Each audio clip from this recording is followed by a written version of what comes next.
Kang woke up before the sun rose like he did every day for the past 20 years.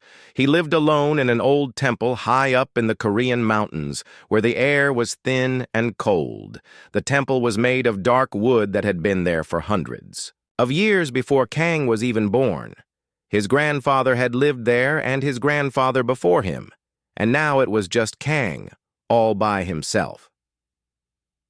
The morning mist rolled through the valleys below as Kang stepped outside his small room.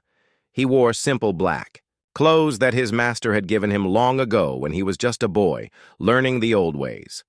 The clothes were soft and quiet when he moved, which was important for what he had to do.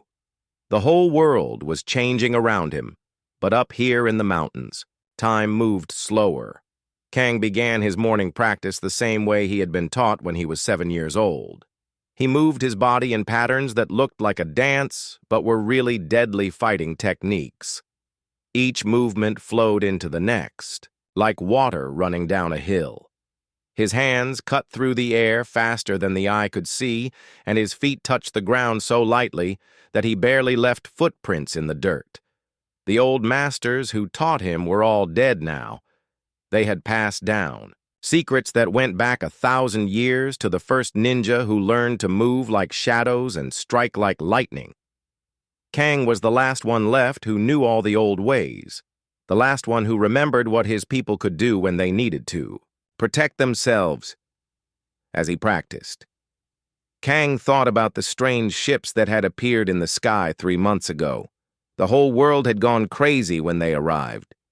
People on television called them visitors from space and said they came in peace. The aliens looked like humans, but taller and stronger, with skin that shined like metal in the sunlight.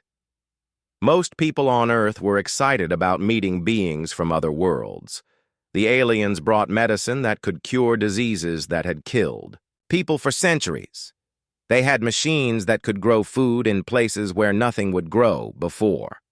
They promised to teach humans how to travel between the stars and join something they called the Galactic Coalition. But Kang saw something different. When he watched the news reports on his old television, the aliens smiled when they talked to human leaders, but their eyes were cold, like the eyes of hunters looking at prey. They spoke about friendship and cooperation, but Kang could hear the lie. In their voices, he had been trained to read people to see past their words to what they really meant. The first sign of trouble came when the aliens started asking for volunteers. They said they wanted to take young humans to their ships to teach them about space travel and advanced technology. Families were honored when their children were chosen. It was supposed to be the greatest opportunity anyone could ever have. Kang watched from his mountain as buses full of teenagers drove away toward the alien ships. The children were excited, laughing and waving goodbye to their parents. They thought they were going on the adventure of a lifetime, but something felt wrong to Kang. The way the aliens looked at those young people reminded him of farmers choosing the best cattle at market weeks past, and none of the volunteers came back. The alien representatives said the training was going well and the young humans were learning amazing things. They showed videos of clean white rooms and advanced classrooms. But Kang noticed that none of the children in the videos looked happy. Their eyes were empty and they moved like robots following programming. When families started asking questions about when their children would return home, the aliens gave them more promises, more delays, more excuses. Then some of those families started disappearing too. At first, it looked like they had just moved away, but Kang knew better. He could feel the fear spreading through the towns below his mountain. That was when Kang decided he could not just watch anymore. The old masters had taught him that a ninja's greatest duty was to protect innocent people from those who would harm them. It did not matter that the enemies came from the stars. Instead of the next village, evil was evil no matter what form it took. Kang began to move at night. He came down from his mountain like a ghost, slipping through the darkness without making a sound. He had learned to walk so quietly that he could step on dry leaves without making them crackle. He could hide in shadows so well that people would look right at him and see nothing. The first family Kang helped was the Parks, who lived in a small house near the edge of town.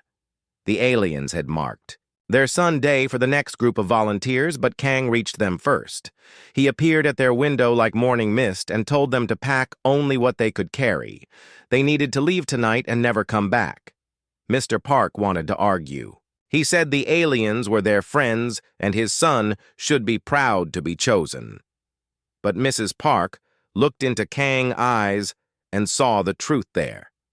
Something terrible was happening to the children who went with the aliens. She convinced her husband to listen, and they disappeared into the night with Kang guiding them to safety. More families followed the Lees, who ran the small grocery store, the Choys, who had twin daughters, the old widow Kim, who lived alone, but whose nephew had been taken 3 weeks ago. Kang moved them all to safe places in the mountains, where the alien sensors could not find them. He used caves and hidden valleys that his ancestors had prepared for times of war. The alien patrols began to increase. They sent soldiers with strange weapons and armor that glowed with energy. They had flying machines that could see in the dark and hear sounds from miles away, but they could not find the families that Kang had hidden because he knew secrets that were older than their technology. Kang started hitting back at the aliens in small ways. At first, he would sabotage their equipment, making their machines stop working for no reason they could understand. He would lead their patrols in circles through the forest. Until they were lost and confused, he would make their sensors malfunction at just the right moment to let more families escape. The alien commanders grew angry. They were used to conquering planets quickly and easily, but Earth was not cooperating the way it should. The humans were supposed to be weak and primitive, but somehow their best-laid plans kept falling apart. Someone was working against them, and they could not figure out who security cameras would mysteriously break just before families. Disappeared guard posts would be found empty with no sign of what happened to the soldiers inside. Supply convoys would arrive at their destinations with everything intact except the guards, who were nowhere to be found. Admiral Vex was the alien leader in charge of taking over Earth. He had conquered 47 other worlds and never had this much trouble before. His reputation was built on quick, efficient victories that left no room for resistance. But Earth was different. Earth had something he had never encountered before. Late at night, when the alien base was quiet, Vex would stare out at the Korean mountains and wonder what was hiding up there. His instruments detected strange energy readings that did not match any known technology. His patrols reported feeling like they were being watched, even when their scanners showed nothing. Kang felt those alien eyes looking toward his mountain, and he smiled. It had been a long time since he had a real challenge the old masters had taught him that a true ninja was like water, finding the cracks in even the strongest stone. The aliens thought their technology made them unbeatable, but they were about to learn that some things could not be conquered with machines and weapons. The mountain. Mist swirled around Kang as he prepared for what was coming. He could sense the aliens growing more desperate, and desperate enemies made mistakes. Soon they would send soldiers to hunt for him directly, and when they did, they would discover why. The old ways had survived for so many centuries. Earth had protectors. They knew nothing about warriors who had been training for this moment for over 1,000 years.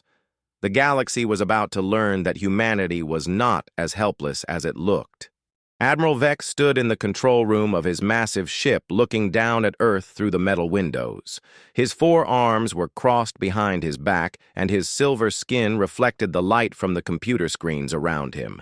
He had been a military commander for over 50 years and had never failed to conquer a planet before. But Earth was making him look like a fool.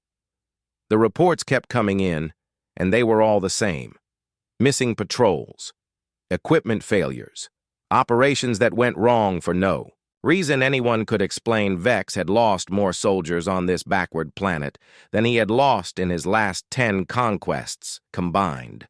Someone down there was making him look weak, and that was something he could not allow. Commander Rill slithered into the room, moving on 6 legs like a giant spider. His red eyes glowed in the dim light as he approached. The Admiral Rill was in charge of intelligence gathering, and he was supposed to know everything that happened on every world they conquered. But Earth was full of mysteries that even he could not solve. Admiral Vex. "We have been monitoring the planet for 3 months now," Rill said in his hissing voice. "Our sensors detect normal human activity in all the major cities. But there are strange readings coming from the mountain regions. Something is interfering with our equipment, but we cannot identify what it is." Vex turned around to face his intelligence chief. "Show me these readings," he commanded. Rill activated a holographic display that showed a map of Korea. The mountains were marked with red dots where their sensors had detected unusual activity. Most of the readings came from the same general area high up in the peaks where few humans were supposed to live. Here Admiral Rill pointed to the brightest cluster of red dots. "Our satellites detect energy signatures that do not match any known human technology. The readings are very faint, but they appear whenever our operations in the area fail. There is definitely something hiding in those mountains." Vex studied the map with growing interest. He had conquered primitive worlds before and knew that sometimes the native populations had warriors who used ancient techniques instead of modern weapons. But those warriors had never been able to stop the coalition for long. Advanced technology always won in the end. "Send a reconnaissance team to investigate these mountains," Vex ordered. "Use our best soldiers and give them everything they need. I want to know what is causing these problems, and I want it eliminated quickly and quietly." Rill selected 12 elite soldiers from the 4th Fleet Assault Division. These were not ordinary troops, but veterans who had fought in the worst battles across the galaxy. Their leader was Captain Drock, a massive warrior from the planet Rigel, who stood 8 feet tall and weighed over 400 pounds. His armor was black metal that could stop plasma blasts, and his weapon could cut through solid rock. The soldiers prepared their equipment with military precision. Each one carried enough firepower to level a city block, and their armor could protect them from almost any weapon humans might use. Their sensors could detect movement from miles away, and their communication systems would keep them in constant contact with the ship. They landed near Kang Mountain in the middle of the night using a stealth transport that made no sound.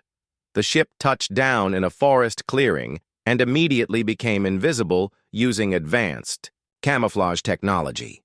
The soldiers spread out in formation and began moving toward the energy readings their sensors had detected.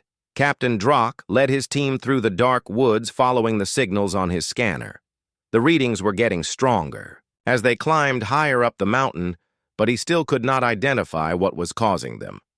Whatever it was seemed to be moving around the area in patterns that made no sense. The forest was eerily quiet as the soldiers advanced. Even their enhanced hearing could not pick up the normal sounds of night creatures that should have been active in these woods. It felt like the entire mountain was holding its breath, waiting for something to happen. Meanwhile, Kang sat in his temple in perfect stillness. He had sensed the alien ship approaching long before it landed. The mountain itself had told him that intruders were coming through vibrations in the rock and changes in the wind patterns. His ancestors had taught him to listen to these natural warnings, and tonight they were screaming. Danger. Kang rose from his meditation and moved to prepare himself for battle. He did not put on armor or pick up weapons. Instead, he stretched his muscles and focused his mind the way his masters had taught him. The greatest weapon a ninja possessed was not made of metal or energy, but of discipline and skill that had been perfected over centuries. He could feel the 12 alien soldiers moving up the mountain toward his temple.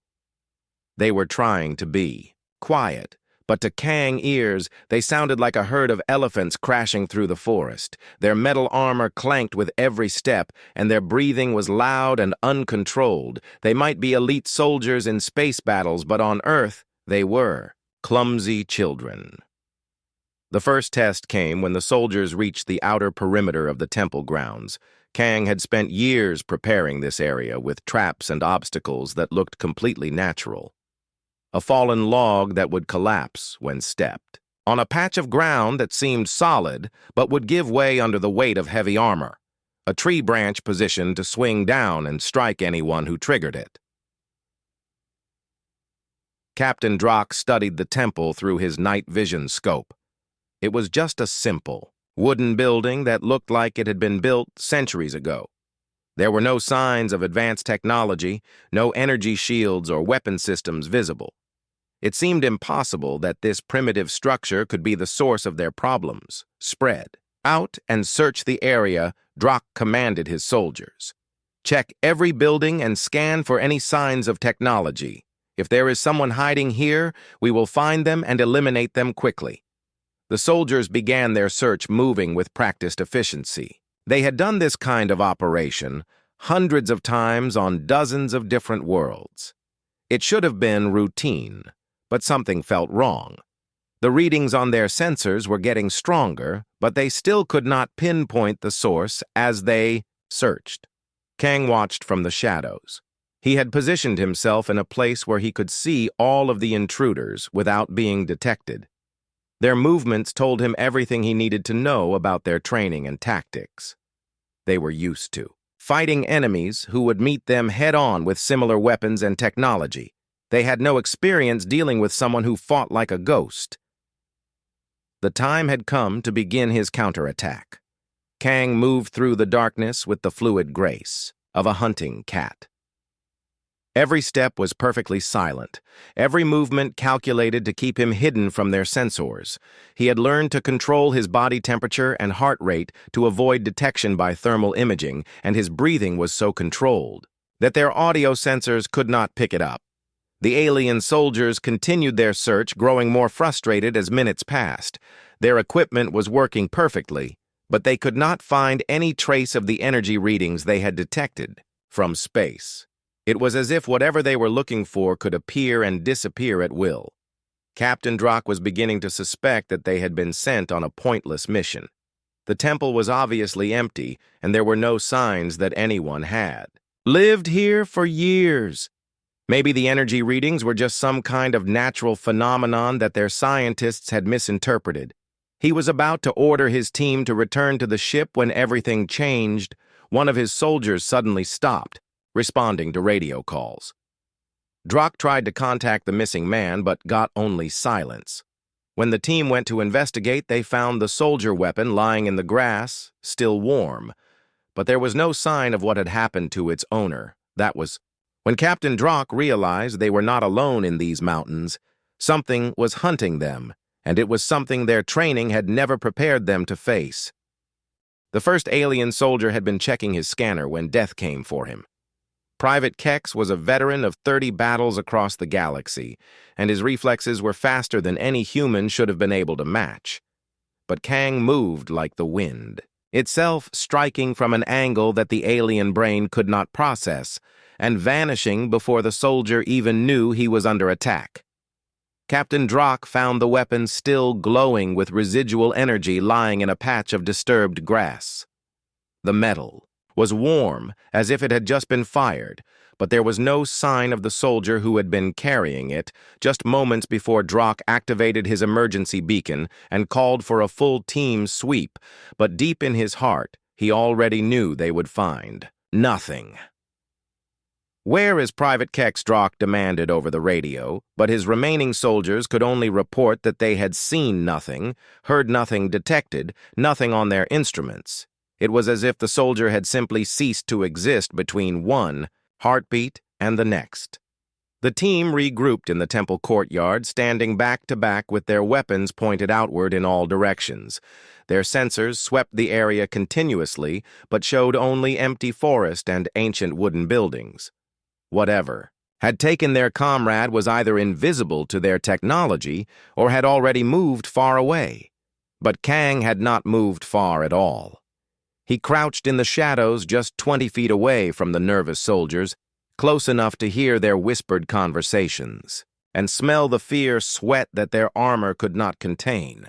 He had dragged the first soldier body into a hidden cave entrance that the aliens' instruments could not detect. The old masters had taught Kang that fear was a weapon more powerful than any blade or bullet. These alien soldiers were used to fighting enemies they could see and understand, but now they were facing something that challenged everything they believed about combat. When a warrior could not identify his enemy, he became his own worst enemy. Sergeant Voss was the second to die. He made the mistake of investigating a sound near the edge of the clearing, thinking it might be his missing comrade calling for help. Instead, he found Kang waiting in the darkness, moving faster than the sergeant's enhanced reflexes could follow. The ninja strike shattered the alien armor like glass, leaving only scattered fragments behind. The sound of breaking metal echoed through the forest, followed by a silence that seemed to press down on the surviving soldiers like a physical weight. Captain Drock ordered his men to activate their brightest floodlights, turning the temple grounds into a blazing arena of white light. But the illumination only made the shadows deeper and more threatening. Stay. Together, Drock commanded, his voice tight with barely controlled panic. Whatever this thing is, it cannot attack all of us at once. We are elite soldiers of the Coalition. We do not run from primitive savages. But Kang was no savage. He was the product of 1,000 years of refinement in the art of killing, a lineage of masters who had perfected techniques when these aliens were still living in caves on their distant worlds. He watched the soldiers cluster together in their circle of light and smiled. The brighter the light, the darker the shadows became. The third soldier fell when something dropped from the trees above, moving too fast for even their enhanced vision to track. Corporal Zinn had just enough time to scream before he was pulled upward into the canopy. His weapon clattered to the ground, and when the other soldiers looked up, they could see it hanging from a branch 30 feet above them, but their comrade had vanished completely. This is not possible, Drock muttered into his communicator, trying to reach their command ship. Humans are supposed to be weak. They have no advanced technology, no energy weapons, no cloaking devices. How can one primitive fighter defeat trained Coalition soldiers from somewhere in the darkness? Came a voice, speaking perfect Galactic standard, but with an accent none of them recognized. You came to my world thinking you were hunters. Kang said, his words seeming to echo from every direction at once. But on Earth we have a saying, when you hunt monsters, be careful that you do not become the monster yourself. The remaining 9 soldiers opened fire with everything they had. Their plasma rifles lit up the forest like deadly fireworks, cutting through trees and turning ancient wood into vapor. They shot at every shadow, every movement of leaves in the night breeze, every flicker that might have been an enemy, but their target was no longer there. Kang flowed through the battlefield like water through fingers, always one step ahead. Of their weapons always striking from where they least expected, he had studied their movements, their reaction times, their tactical patterns. These soldiers were predictable in the way that all military units were predictable. They followed doctrine. Instead of instinct, Private Yor died while reloading his weapon. A rookie mistake that would have been forgiven in training, but was fatal in real combat. Kang appeared beside him like a shadow gaining substance, struck once with devastating precision, and melted back into the darkness before the other soldiers could even turn around. Corporal next tried to use his armor-enhanced strength to grab Kang when the ninja got close, but found himself grasping empty air. The human seemed to exist in the spaces between moments, appearing and disappearing like a figure from a fever dream. Next lasted 3 seconds longer than his weapon system said was possible before he too joined the growing collection of the missing Lieutenant Corps attempted to call for air support, but discovered that something had sabotaged their communication equipment without triggering any of the tamper alarms. Their long-range transmitter was working perfectly, according to all diagnostics, but no signals were getting through to their ship. It was as if the mountain itself was swallowing their calls for help. Sergeant Hex activated his personal energy shield, the most advanced defensive technology the Coalition possessed. But Kang had been watching these soldiers for hours, learning how their equipment worked. The ninja strike came from an angle the shield was not designed to protect against, using momentum and leverage instead of brute force. By midnight, only 5 soldiers remained alive, and their nerves were completely shattered. They huddled in their circle of light, firing at sounds that might have been wind through the trees or footsteps that might have been their own echoes. Their ammunition reserves were running low, and their power cells were draining from constant use of sensors and shields. Captain Drock tried to maintain discipline, but his voice was shaking when he spoke into his helmet microphone. "This is Squad 7, requesting immediate extraction," he said. "We have encountered unknown, hostile forces and need support immediately." But there was no answer from their ship, only the soft static of empty space. It was as if they had been abandoned on this hostile world, left to face an enemy that their training manuals had never prepared them to fight. An enemy that seemed to know their every weakness and exploit their every fear. Private Jack broke first. He threw down his weapon and ran screaming into the forest, convinced that staying with the group meant certain death. The other soldiers heard his cries getting fainter as he fled into the darkness, and then there was silence again. The kind of silence that meant another one of their number had found whatever was hunting them. The 4 survivors knew they were going to die. They could feel it in their bones, the way prey animals sense the approach of a predator. Their advanced technology, their superior training, their overwhelming firepower, none of it mattered against an enemy who fought by rules they did not understand. As dawn approached, Kang prepared for the final phase of his attack. He had taken his time with these intruders, letting fear do most of the work for him. Now it was time to finish what they had started and send a message that the galaxy would never forget. The mountain had been stained with alien blood, and soon their bodies would join the collection in the hidden caves. The last ninja was teaching the stars a lesson about the dangers of underestimating Earth. When the sun rose over the Korean mountains, it revealed a scene that would have been impossible to explain to any military analyst in the galaxy. 3 Coalition soldiers sat huddled in the temple courtyard, rocking back and forth like broken children. Their weapons lay scattered around them, forgotten and useless. Their armor was intact, their bodies unharmed, but their minds had snapped under the pressure of facing something beyond their understanding. The rescue team found them 12 hours later. After their scheduled check-in time had passed, Captain Zell led the search party, expecting to find evidence of a firefight or perhaps an ambush by human resistance fighters. Instead, he discovered 3 of the Coalition most experienced soldiers, babbling about shadows that moved faster than light and voices that came from everywhere at once. "What happened here?" Captain Zell demanded as he tried to shake some sense into the survivors. "Where is Captain Drock? Where is the rest of your squad?" The soldiers could only stare at him with eyes that had seen too much. Private Ricks kept mumbling something about ghosts in the trees, while Sergeant Nod insisted that the mountain itself was alive and hunting them. The 3rd survivor had not spoken. A single word since the rescue team arrived. A thorough search of the area revealed nothing. No bodies, no blood, no signs of battle. The missing soldiers had simply vanished, as if they had never existed at all. The rescue team's most advanced scanners detected no trace of human technology, no energy signatures, no evidence that anyone had been in these mountains for years. What the Coalition forces did not know was that Kang had spent the entire night dragging bodies through passages that had been carved into the mountain by his ancestors generations ago.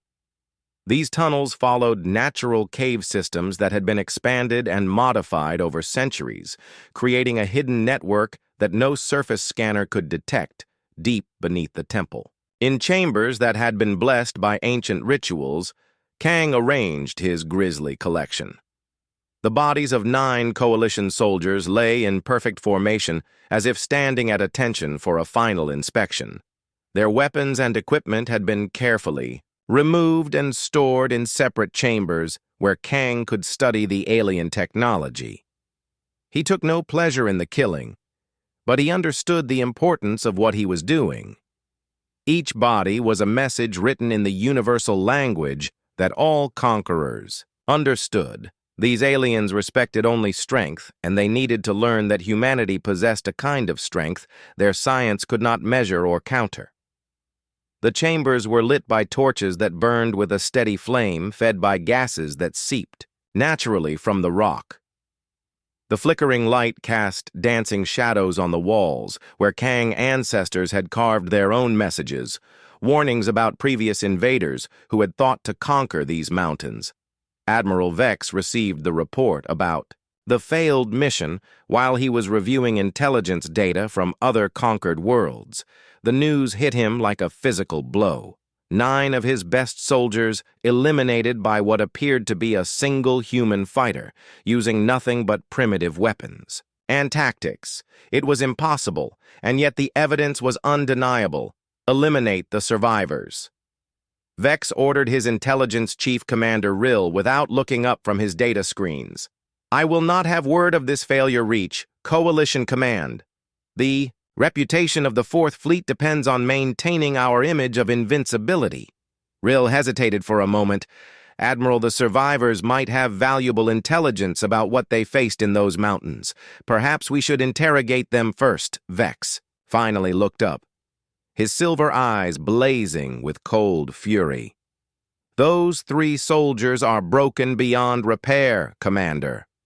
Look at them. They are no longer warriors. They are walking advertisements for our failure. I want them gone within the hour. The survivors disappeared that same day, officially transferred to a medical facility for treatment of combat stress. In reality, they were quietly eliminated, and their records were deleted from all coalition databases.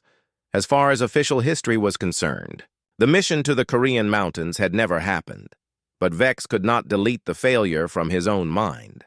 He had built his career on quick, decisive victories that left no room for enemy resistance. The idea that a single primitive human could defeat an entire squad of elite soldiers challenged everything he believed about coalition superiority. Send for the hunters, Vex commanded after hours of brooding in his private quarters. This is no longer a job for regular soldiers. We need specialists who understand unconventional warfare. The Hunters were the coalition most elite assassination unit, a team of 5 specialists who had never failed to eliminate a target. Each member came from a different world and brought unique skills that complemented the others. They operated in complete secrecy and left no witnesses behind when their work was done. Commander Rill contacted the Hunter base on the distant planet Zarion within hours. The team leader was an assassin named Krez, who had personally killed over 300 rebel leaders across the galaxy.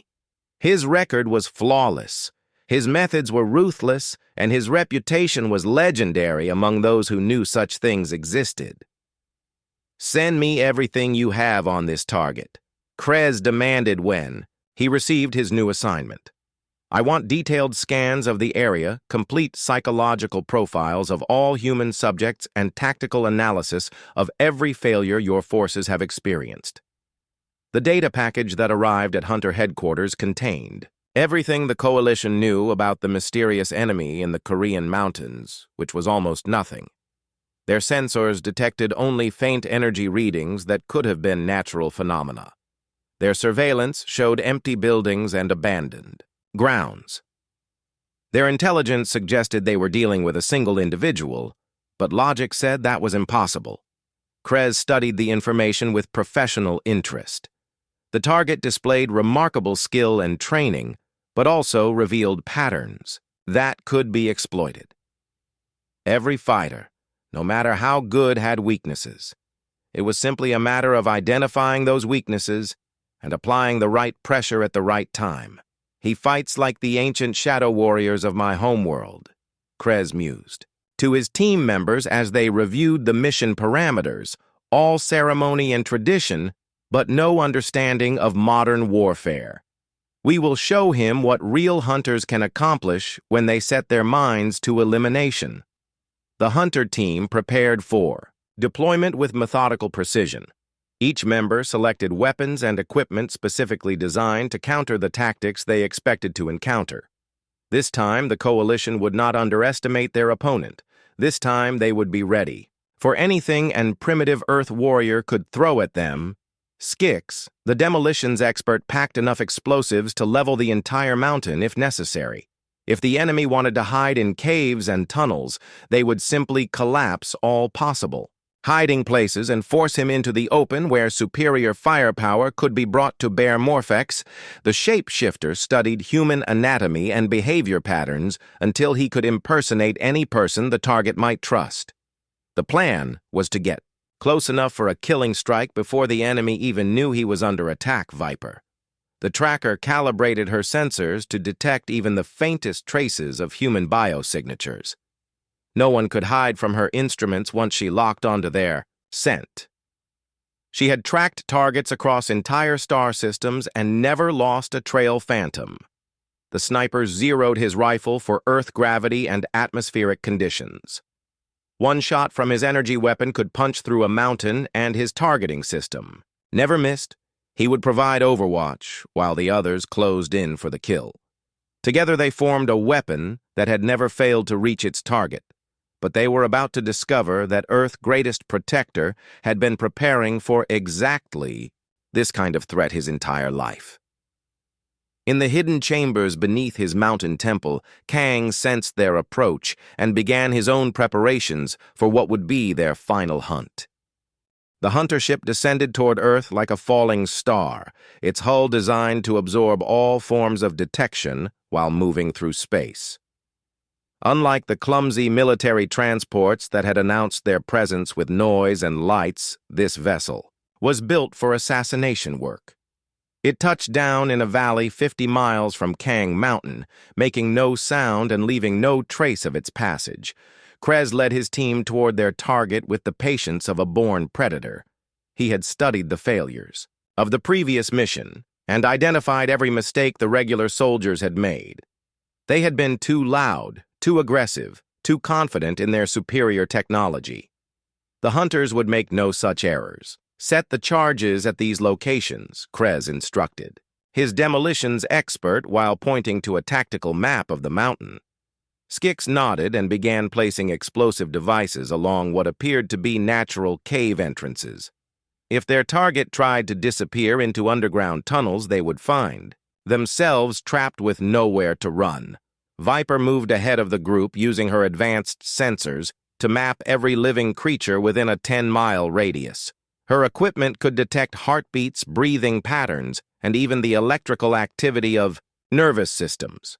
She had never failed to locate a target once she began tracking, and this primitive human would be no different. Meanwhile, Kang sat in perfect meditation deep within his temple chambers. He had felt the hunter ship approaching 3 days before it landed, sensing their presence the way a spider feels vibrations in its web. His ancestors had taught him to extend his awareness beyond the limits of his physical body to become one with the natural rhythms of the earth itself. These new enemies were more dangerous than the soldiers who had come before. Kang could feel their predator instincts, their careful planning, their absolute confidence in their abilities. But they made the same fundamental error that all invaders made. They saw the mountain as terrain to be conquered, rather than a living system that could be turned against them. The first hunter died before he even knew he was in danger. Phantom had positioned himself on a rocky outcrop that gave him a perfect view of the temple complex below. His sniper rifle was trained on the area where his teammates would flush out their target when suddenly the rock beneath him gave way. The carefully balanced stone formation had been prepared decades ago by Kang, grandfather who understood that enemies would always seek high ground for their attacks. The sniper fell 300 feet onto sharpened bamboo spikes that had been growing in the hidden ravine for 20 years. Phantom is not responding, Viper reported over their communication system as her sensors detected his biosignature fading rapidly. Something happened to his position. Krez felt the first stirring of unease in his professional calm. Phantom was the most careful member of his team, a perfectionist who checked every angle twice before taking a shot. The idea that he could be eliminated so quickly suggested they were dealing with an opponent who understood their tactics better than expected. Proceed with the mission, Krez ordered. But now his voice carried a note of caution that had not been there before. Maintain communication and watch for traps. This target has had time to prepare.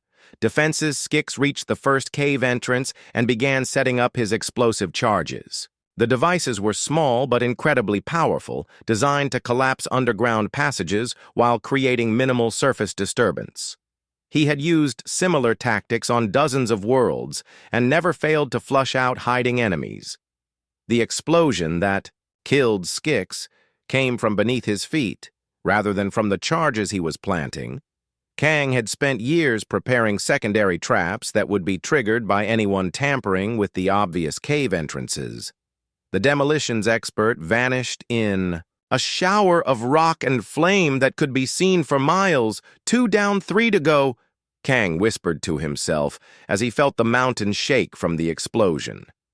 He was not celebrating the deaths, but marking the progress of a battle that had been inevitable since the moment the aliens decided to invade. His world, Viper, panic was evident in her voice as she reported the second casualty to her team leader.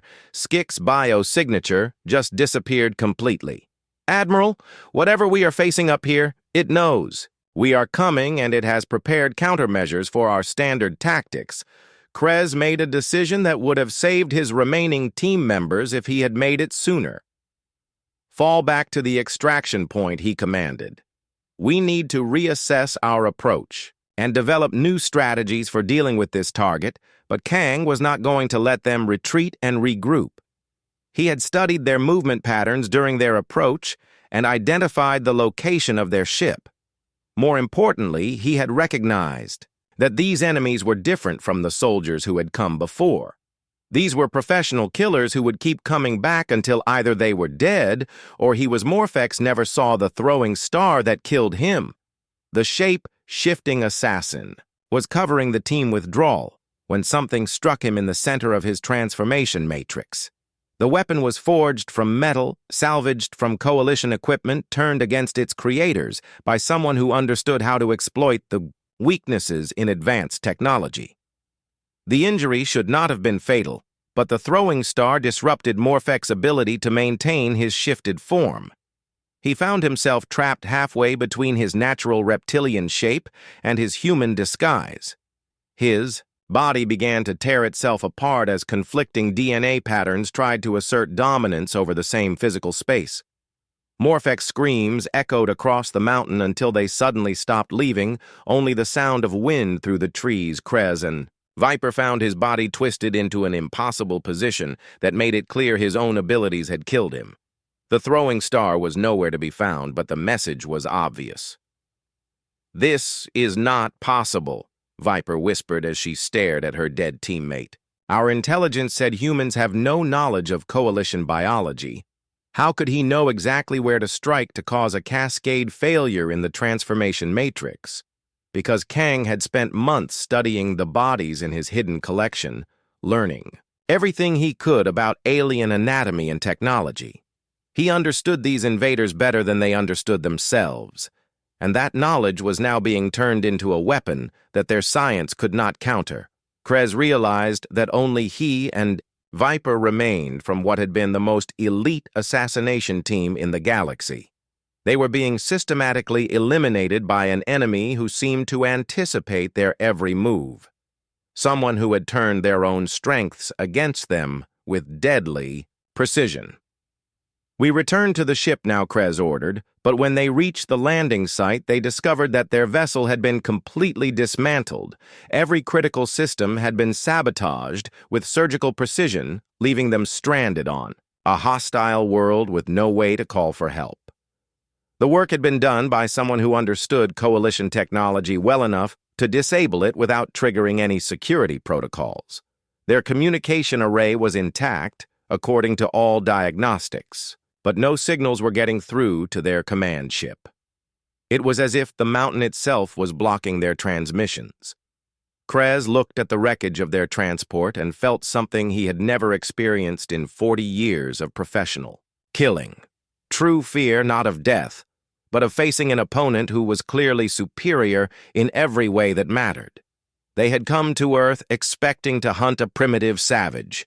Instead, they had found themselves being stalked by a predator who made them look like clumsy amateurs from the shadows of the forest.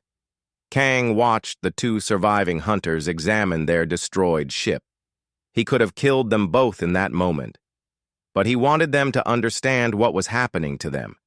He wanted them to feel the same helplessness that human families had felt when Coalition soldiers came to take their children away. The final lesson was about to begin.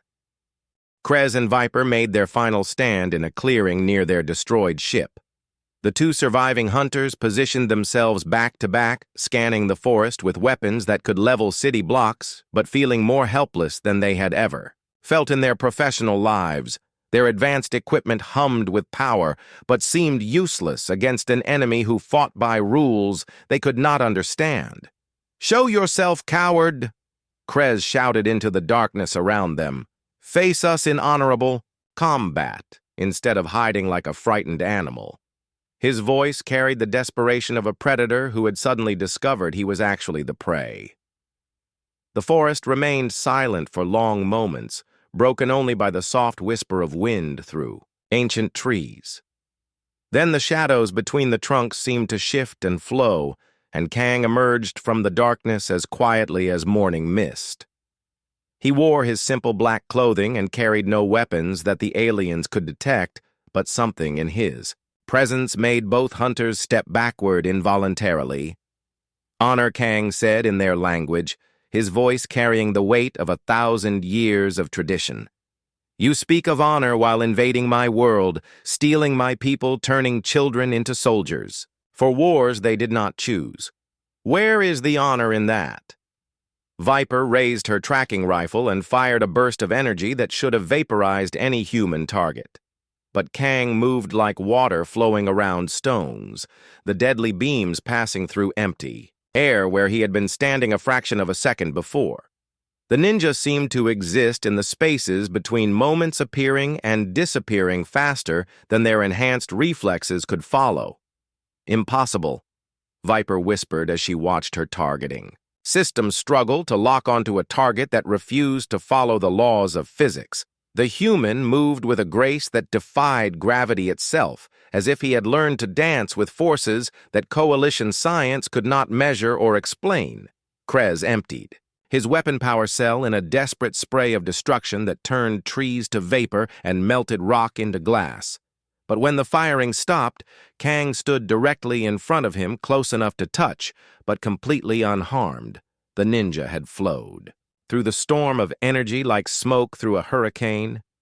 "Your intelligence was wrong," Kang said, looking directly into Krez's eyes with a calmness that was more terrifying than any threat could have been. His hand moved faster than thought, and the hunter leader felt something fundamental break inside his chest. Krez collapsed to his knees, staring down at armor that showed no damage, but knowing that something vital had been destroyed with surgical precision. He tried to speak, but found that his vocal cords no longer responded to his commands. The human had struck with perfect knowledge of alien anatomy, disabling him without leaving a mark. Viper tried to shift into her combat form, but discovered that her transformation circuits had been severed by a technique she could not even comprehend. The ninja had somehow reached through her energy shields, through her advanced armor, through every defensive system she possessed, and touched the exact spot that would disable her most dangerous abilities. "You came here believing that advanced technology makes you superior to primitive humans," Kang said, as he watched the last hunter struggle with systems that would no longer obey her commands. But wisdom is not measured in the power of your weapons. It is measured in understanding the true nature of strength. Both aliens lay helpless in the clearing, their bodies intact, but their ability to fight completely eliminated. Kang knelt beside them and spoke in a voice that was gentle but implacable. Your people will receive a message today that will change how they think about Earth. Forever hours later, Admiral Vex sat in his command chair reviewing supply reports when his personal communicator activated with an incoming transmission. The signal came from a frequency that should have been impossible for humans to access, and the encryption was more sophisticated than anything in Coalition databases. Vex opened the transmission, expecting another routine update from his intelligence division. Instead, he found himself looking at an image that would haunt him for the rest of his life. 17 Coalition soldiers arranged in perfect military formation, as if standing at attention for their final inspection. The bodies were positioned in the center of a temple courtyard, with their weapons laid out beside them in precise rows. Every piece of equipment had been cleaned and maintained with care that bordered on reverence, but the soldiers themselves would never use those weapons again. Below the image was a message written in perfect Galactic standard using diplomatic codes that no human should have known. This is what happens to those who threaten the innocent on Earth. Your soldiers came here as conquerors and have remained as a warning. Consider this before you send others. Vex stared at the transmission for a long time, his mind struggling to process what he was seeing. The greatest military force in the galaxy had been defeated by a single human using nothing but ancient fighting techniques and primitive weapons. It was not possible according to everything they knew about human capabilities, yet the evidence was undeniable. The Admiral made a decision that would echo through galactic history. Instead of sending reinforcements or calling for support from other fleets, he quietly ordered all Coalition forces to withdraw from the solar system.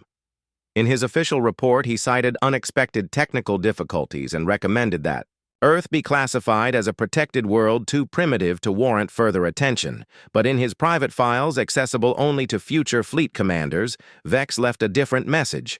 Earth is defended by guardians who have mastered arts that our science cannot explain or counter. The humans possess hidden strengths that make them far more dangerous than they appear.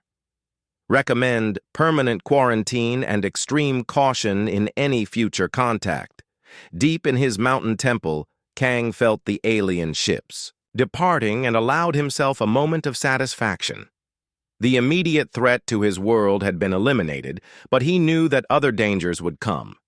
The galaxy was vast and full of predators who would eventually turn their attention to Earth. Again, Kang returned to his daily practice, moving through forms that connected him to every master who had come before him. The techniques were unchanged from the days when his ancestors had first learned to move like shadows and strike like lightning.